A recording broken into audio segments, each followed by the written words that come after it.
Ang ugat at pinuno ng pagnanakaw sa ating bayan ay walang iba kundi si President Marcos. At hindi gagalaw si Speaker Romualdez o si Zaldico na walang pahintulot kay PBBM. Mga kabayan, lumantad sa publiko ang ilang dating kasamahang sundalo ni Orly Gutesa upang magsalaysay kaugnay sa aligasyon ng mali-malitang delivery ng pera. Ayon sa pahayag ng kanilang abogado na si Atty. Libby Baligod, ang mga dating sundalo ay nagtrabaho noon bilang security consultant at security personnel ni Zaldico.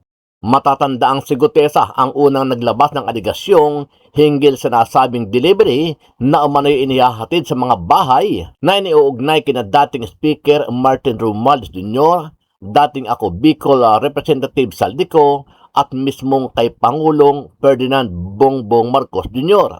Eto, panoorin natin mga kabayan ang buong video at kayo na ang bahalang humusga.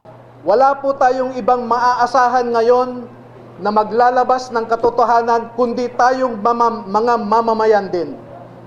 Hindi natin maaasahan ang nasa gobyerno ngayon na ilabas ang buong katotohanan na walang pinagtatakpan.